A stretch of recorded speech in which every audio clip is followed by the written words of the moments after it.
la porción del capítulo 3. De manera que yo, hermanos, no pude hablaros como a espirituales, sino como a carnales, como a niños en Cristo.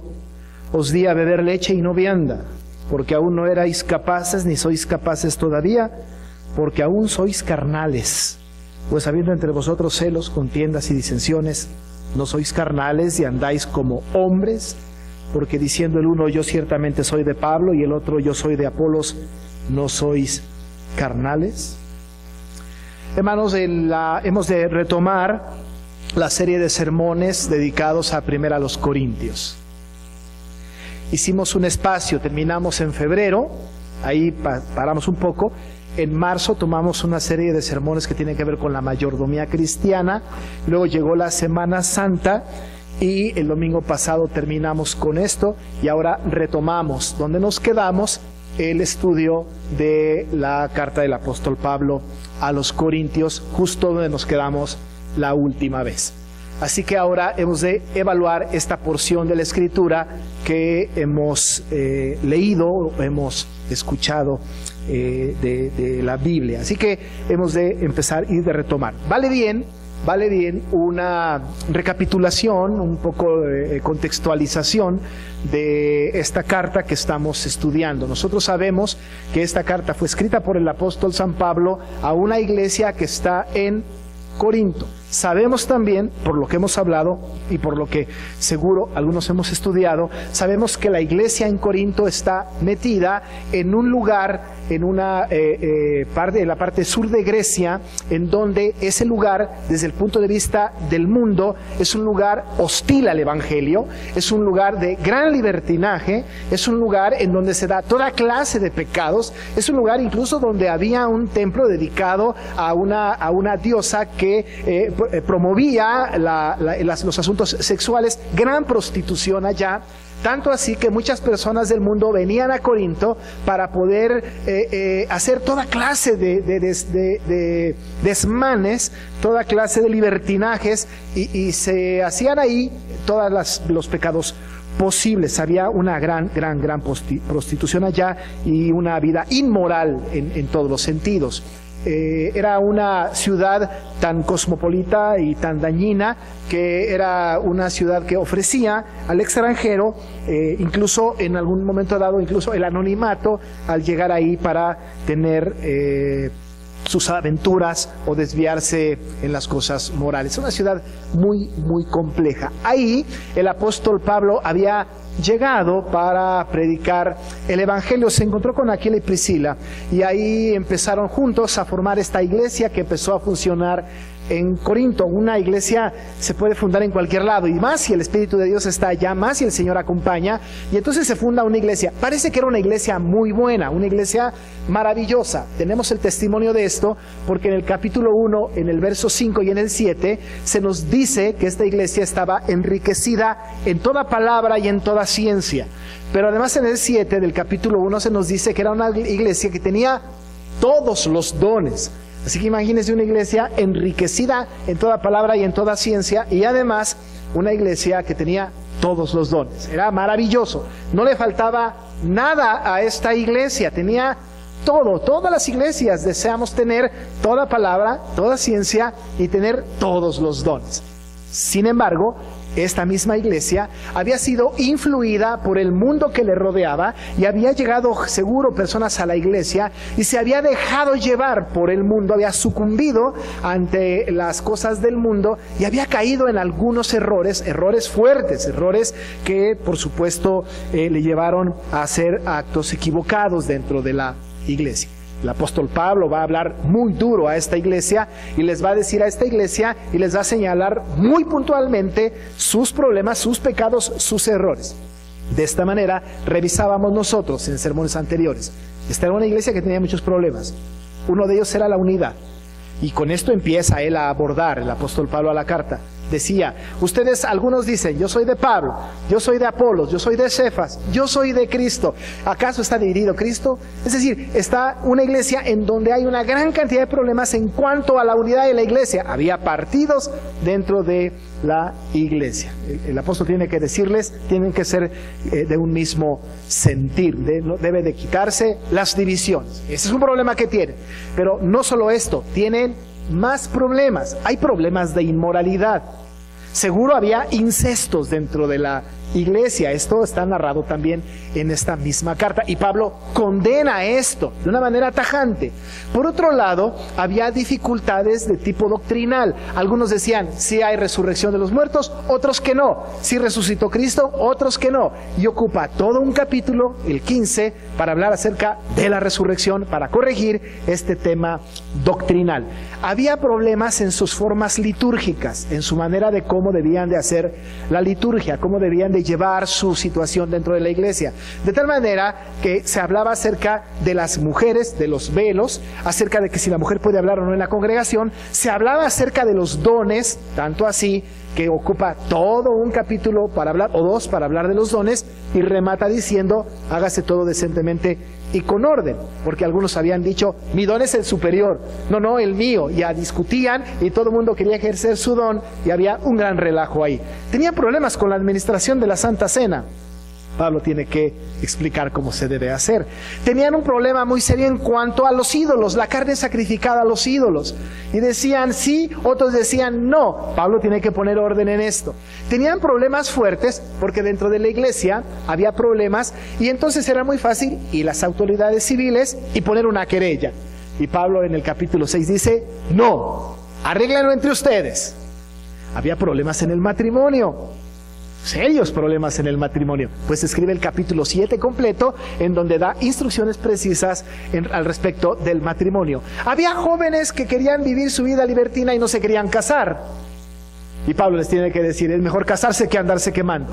Tuvo que hacer una gran cantidad de arreglos, una gran cantidad de mensajes a una iglesia que estaba llena de circunstancias que el mundo que le rodeaba habían llegado a influir dentro de la iglesia. Una iglesia, recuerde usted, que estaba enriquecida con toda palabra y toda ciencia y llena de dones, lo cual no garantizaba todas las desviaciones que esta misma iglesia tenía. Una iglesia conflictiva, una iglesia difícil, una iglesia que necesitaba mucho justamente el trabajo pastoral de Pablo. Ese es el contexto. Ahora en el capítulo 2, al final del capítulo 2, el apóstol está hablando a los corintios respecto de algo que es muy importante. La escritura no puede ser entendida tan fácilmente si no es a través del Espíritu Santo. Es decir, lo que es del Espíritu se tiene que discernir por el Espíritu. Y nosotros sabemos que la Escritura es espiritual. Y la Escritura tiene que discernirse por el Espíritu de Dios. Puede haber personas que vengan a la Biblia y que la estudien y que la lean y que tengan un conocimiento intelectual. Pero si no tienen el Espíritu de Dios, no la van a entender espiritualmente como se debe de entender. De tal manera que está él hablando de que lo espiritual con lo espiritual tiene que ser el Espíritu de Dios el que haga que nosotros tengamos el conocimiento y discernamos lo que la palabra dice a cada uno de nosotros. En esto fue que empezamos nosotros a hablar la última vez. A partir de allá, por supuesto, aquellos que pueden discernir la palabra de Dios de manera espiritual, tienen ciertos grados de madurez.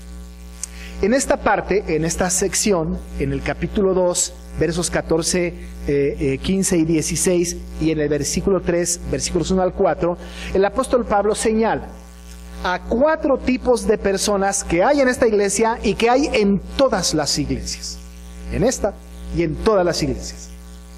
Va a hablar acerca del hombre natural, va a hablar acerca del hombre espiritual y va a hablar acerca del hombre carnal, bebé, y va a hablar del hombre carnal más viejo. Después de la meditación, usted tiene que acomodarse en alguno de los 4. Podemos estar todos en alguno de los 4. El hombre natural, el hombre espiritual, y dentro del hombre espiritual, el carnal bebé o el carnal adulto, viejo, para no ir en esta antítesis de bebé y grande. Y va a hablar de estos 4 personajes. El Espíritu Santo, desde luego, haciendo su labor, pone en la mente de Pablo que escriba sobre estas cosas. Empieza hablando del hombre natural. Ahora, ya hablamos de esto. El último domingo de febrero, dijimos, el hombre natural, para no ir más lejos, es el no creyente, es el no regenerado, pues es el inconverso. Ese es el hombre natural. Hay muchas personas que son hombres o mujeres naturales, no creyentes.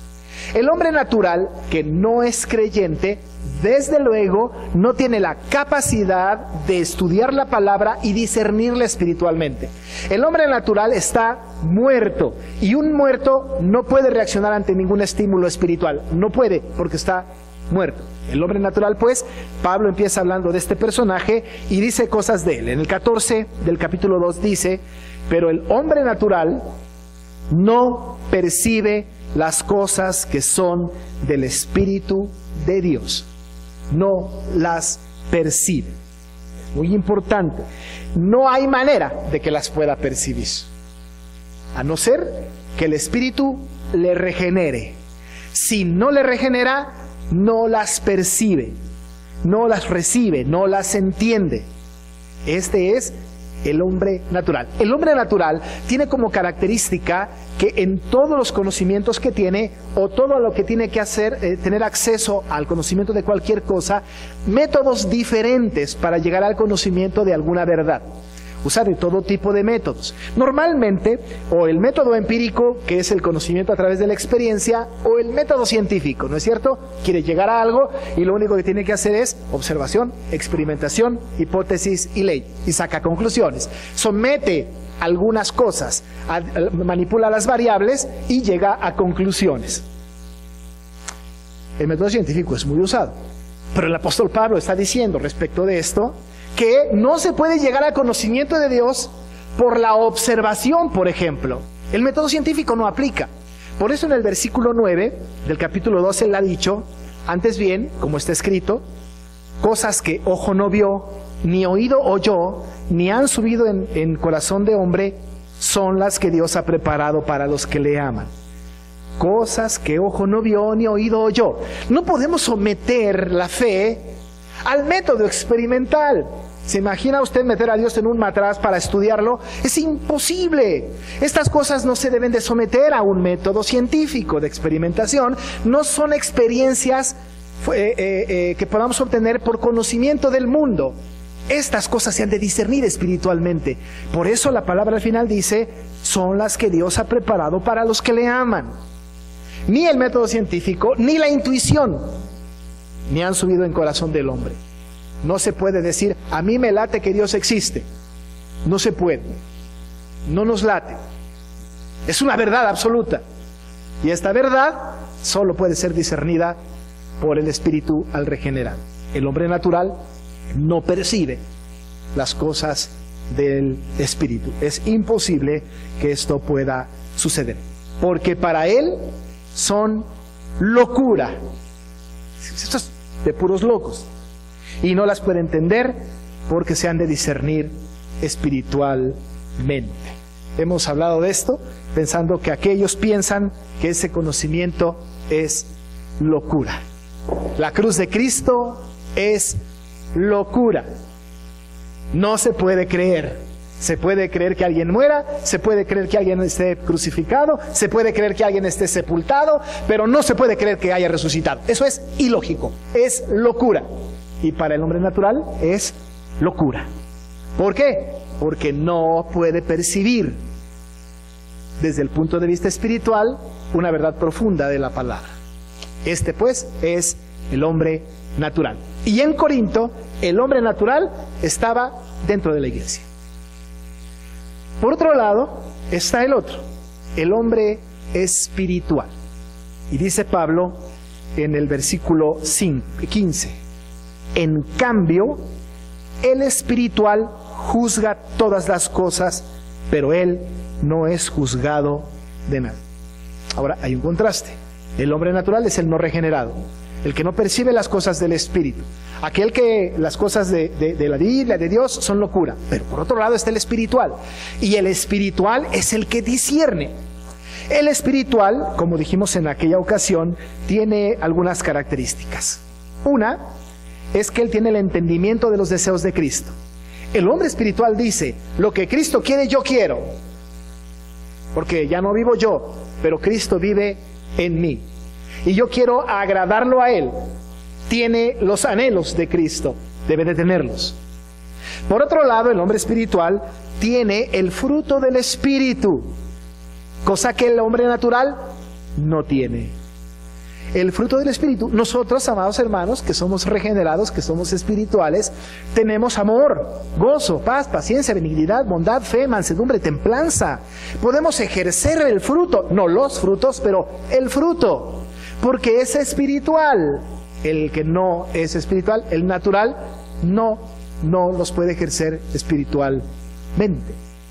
Por otro lado, el hombre espiritual tiene la dirección del Espíritu Santo y se deja dirigir por el Espíritu Santo. Así que cuando nosotros estamos en una situación y percibimos que el Señor nos redarguye a través de su Espíritu en algún asunto, decimos, tenemos que ir por ahí porque esto es algo que el Espíritu Santo me convence. Ahora, el Espíritu Santo no desde el punto de vista de una experiencia sobrenatural, pero a través de su revelación especial, que es la palabra. Así que este es el hombre espiritual. Este hombre espiritual es capaz de juzgar todas las cosas. Ahora, decíamos aquella vez, no tenemos que pensar ni confundirnos que nosotros espirituales podemos ir por el mundo haciendo juicio sobre todo. Eso no sé cuánto y haciéndonos superior a todos los demás. No, el hombre espiritual es el que llega a sacar conclusiones espirituales de asuntos mundanos. En la mañana yo hablaba del aborto. Ahora, nosotros sabemos que en el mundo hoy día el aborto está permitido en muchas partes. ¿Qué hacemos los creyentes? Nosotros podemos decir, ahí está el tema del aborto, y podemos juzgar a los demás. Podemos juzgar eso y decir nosotros, eso no lo dice la Biblia, eso está mal, eso es pecado. ¿Qué estamos haciendo? Estamos haciendo un juicio sobre esto. El hombre espiritual puede juzgar todas las cosas a la luz de la Escritura. Hay una gran cantidad de pecados en el mundo, ¿no es cierto? Hay una gran cantidad de problemas en el mundo. Y nosotros tenemos la capacidad como espirituales de decir, eso no está bien, porque es pecado. Juzgamos todas las cosas. Y dice la Biblia, pero él no puede ser juzgado por nadie. Ahora, desde luego que el hombre natural no nos puede juzgar sobre temas espirituales, porque no las entiende, porque son locura. Ahora lo hace, ¿no es cierto? El hombre natural nos juzga duramente. Los aleluyas nos dice, ¿no es cierto? Ustedes a veces nos juzgan mal. Se dice cristiano y es peor que los no cristianos. Nos juzgan muy fuerte. No nos pueden juzgar, porque no puede juzgar un hombre no espiritual a un hombre espiritual, porque para él cualquier acto nuestro es locura. Así que está el hombre natural y el hombre espiritual. Y para colmo, al final del capítulo, Pablo dice que tenemos la mente de Cristo. Nos deja sentir bien, ¿no? Es maravilloso. Y pensaba yo que sería lindo que esta sucesión de ideas del apóstol hubieran terminado allí. Y entonces yo pudiese elegir en dónde estoy, en el hombre natural o en el hombre espiritual, y de inmediato decir, yo soy parte del hombre espiritual. Gloria a Dios. Qué bueno. Usted también, yo también. Somos espirituales. Pero escribió los siguientes versículos. Y ahí es donde tenemos un problema. Porque dice, de manera que yo, hermanos, no puedo hablaros como a espirituales, sino como a carnales. Pues ¿en qué quedamos? Ahora, somos espirituales y no nos pueden hablar como a espirituales. La iglesia en Corinto es espiritual. Le está hablando a los santificados en Cristo Jesús, según nos dijo en la salutación del principio. Está hablando a creyentes, a cristianos, a redimidos, al hombre y a la mujer espirituales. Pero luego entonces en el capítulo 3 dice, no pude hablaros como a espirituales, sino como a carnales. Entonces tenemos a fuerza que distinguir una tercera categoría de la madurez del creyente o del hombre. El primero es el natural, el segundo es espiritual, pero de ahí se desprenden dos más. Uno es el carnal bebé, porque dice la Escritura, no pude hablarlos como espirituales, sino como a carnales, como a niños en Cristo. Ahora, en este versículo tenemos algo que no nos gusta y algo que sí nos gusta. Lo que no nos gusta es que, habiéndonos dicho que somos espirituales, ahora nos diga que somos carnales. Lo que nos gusta es que seguimos siendo de Cristo, pero niños en Cristo. Pero al fin y al cabo de Cristo. Dice, no los puedo tratar, no puedo hablarles como a espirituales, pero como a carnales, como a niños en Cristo. El carnal recién nacido. Como cualquier bebé, el recién nacido, el recién convertido pues, es un bebé en Cristo. Y nosotros tenemos muchos bebés en la iglesia, muchos pequeños, van naciendo más y más. Es una manera de que la iglesia crezca, está bien. Tuvieron bebés, yo tuve, y yo recuerdo a mis pequeños cuando eran bebés, pues no les dábamos de comer cosas sólidas. Empezamos con la leche materna, ¿no? Luego algunas papillas, y poco a poco se iba dando alimento al bebé, poco, no grandes banquetes, ¿no es cierto? Poco a poco se le va dando, ¿no? Hay algunos papás que tempranito les dan coca y sabritas y esto, pero cada quien. Pero les damos poco a poco la leche primero, la comida leve, la papilla, aquellas cosas que pueden ellos comer. Estamos siendo sensibles a esto porque son bebés. Pero ya de grandes, ya no comemos papillas, a menos que esté muy viejo. Pero ya no. Pero los bebés sí. Y los bebés tienen que estar alimentados así. Ahora, ¿qué pasa si a un bebé le damos un corte de carne de estos pesados? Es dañino por completo, no podemos hacerlo. Lo dañamos, no es posible digerir semejante alimento para un bebé. Tenemos que ser pacientes y dejarlo que crezca y vaya creciendo. Los bebés en Cristo tienen esta característica. Y dice la Biblia que os di a beber leche como a niños. Dice la palabra, no erais capaces como niños. Y tenemos que entender que el carnal bebé es aquel que recién ha sido sensible al llamamiento de Dios y que por muy viejo en edad que sea, es muy bebé en el Evangelio. Es muy pequeño en el Evangelio. No se le puede exigir a un nuevo creyente una vida, una conducta de un creyente maduro. Y yo conozco personas que van a predicar el Evangelio algo, conocen de Dios, y lo primero que hacen es que acaban con ellos respecto de los ídolos que tienen pegados. ¿Y cómo es posible? Tiene esos ídolos y les caemos encima como si fueran grandes transformados. Son bebés en Cristo. Hay que ser pacientes con ellos. Pacientes. Los bebés así son.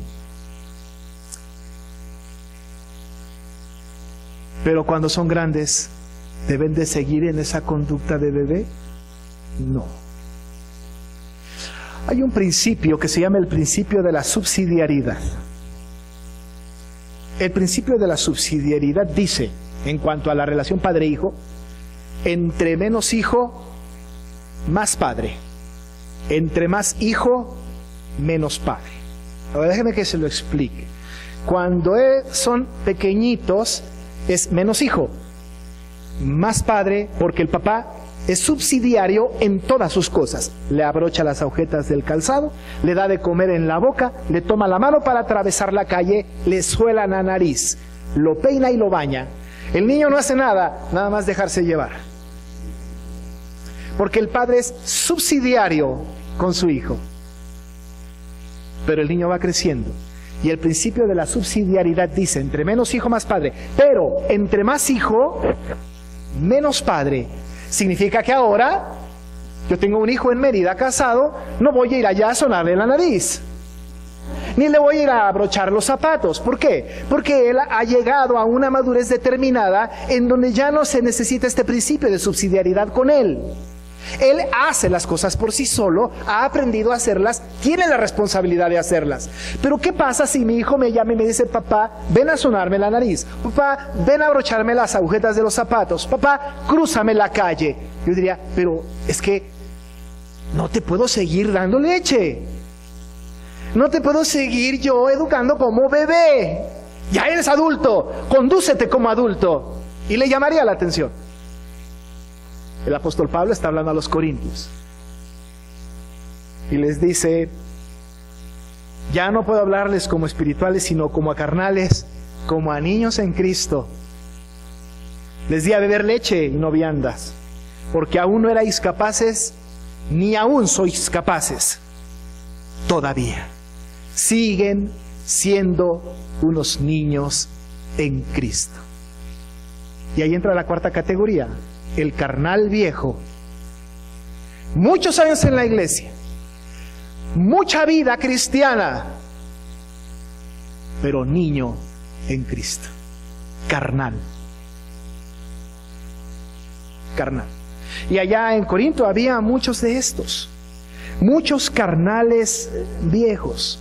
No pueden comprender las cosas espirituales y no quieren. Solo toman leche, sienten celos y promueven contiendas y divisiones, y les encanta pelear. Los carnales viejos no quieren comprender las cosas espirituales, no les gusta, no se acomoda a su estructura, a su manera de ser. Y cuando alguien seguro viene con otra persona y le dice: hermano, ya madura, esto no es una buena conducta, así nací, así soy yo. El pastor donde yo estaba decía: la predestinación mexicana, así nací y a mí me moriré. No puede ser. Tienen que crecer. Solo toman leche. Hace rato el ministro de Educación decía: ¿cuántos vienen a la escuela dominical? Muchos de los que no levantaron la mano solo toman leche. No quieren más. No quieren los grandes bisteces. El alimento sólido. Solo leche. Algunos estudian en sola. ¡Qué bueno! Y ya hacemos esto. Y sigamos haciéndolo. Pero hay algunos creyentes que solo se conforman con lechita. Y por supuesto no robustecen su fe, y por supuesto siguen siendo carnales, pero ya carnales viejos. Y dice el apóstol Pablo en el versículo 3: porque aún sois carnales, pues habiendo entre vosotros celos, contiendas y disensiones, ¿no sois carnales y andáis como hombres? A estos carnales viejos les gustan los celos y promueven contiendas y divisiones. Les encanta pelear. Lo promueven. Pero ¿qué pasa si son espirituales? Pues son carnales. Carnales, viejos ya, pero con conductas de niños, pero carnales. Pablo tiene que abordar este problema. Y quizá quien explica esto de una manera muy concreta es el autor de Hebreos, cuando dice en el capítulo 5, versos 11 al 14. Acerca de esto, dice el autor: tenemos mucho que decir y difícil de explicar, por cuanto os habéis hecho tardos para oír. Porque debiendo ser ya maestros, después de tanto tiempo, tenéis necesidad de que se os vuelva a enseñar cuáles son los primeros rudimentos de la palabra de Dios, y habéis llegado a ser tales que tenéis necesidad de leche y no de alimento sólido. Y todo aquel que participa de la leche es inexperto en la palabra de justicia, porque es niño. Pero el alimento sólido es para los que han alcanzado madurez, para los que por el uso tienen los sentidos ejercitados en el discernimiento del bien y del mal. Habiendo sido capaces de ser ya maestros, siguen siendo niños. La iglesia en Corinto estaba llena de estas personas. No eran carnales. No eran carnales aquellos que tenían problemas en su casa con incestos. No eran carnales aquellos que llevaban a las autoridades civiles una querella dentro de la iglesia. No eran carnales aquellos que se separaban de sus esposas. No eran carnales aquellos que tenían relaciones fuera del matrimonio. No eran carnales aquellos que discutían si celebrar, comer o no carne sacrificada a los ídolos era correcto o no. No eran carnales estos que dividían a la iglesia haciendo partidos políticos. No eran carnales todos estos, lo eran. Y Pablo tiene que decir, no les puedo hablar como espirituales porque aún sois carnales. ¿Nos vendrá bien a nosotros esta exhortación? ¿Tendremos algo que evaluar sobre esta exhortación del apóstol? Valdría la pena hacer un autoanálisis. ¿Dónde está usted ubicado? Tiene que estar en uno de estos. ¿Es natural? Oraremos para que el Señor le llame por su espíritu para la regeneración. ¿Es espiritual? Qué bueno. ¿Pero es un espiritual carnal bebé? ¿O es un carnal viejo, lleno de mañas? Alguno de esos, todos nosotros, somos. La tarea es esta. Debemos de dejar de tomar leche y crecer y aprender de la palabra y madurar y comer alimento sólido para que todas aquellas cosas que nos estorban en nuestro crecimiento espiritual puedan ser poco a poco conformadas al carácter de Cristo, para que, como él dijo al final del 2, verdaderamente tengamos la mente de Cristo.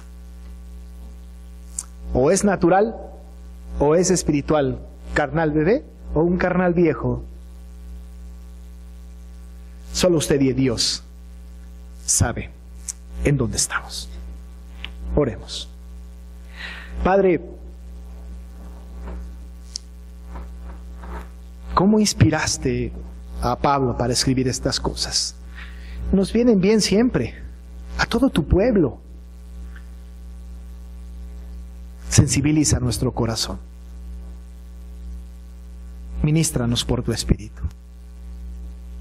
Y Padre, que por lo menos hoy un pensamiento o una conducta sean modificados en por lo menos uno de nosotros. Te rogamos que nos conformes según el carácter de Cristo, porque sí, queremos tener la mente de Cristo. Gracias, Señor, por tu palabra, en el nombre de Jesús. Amén.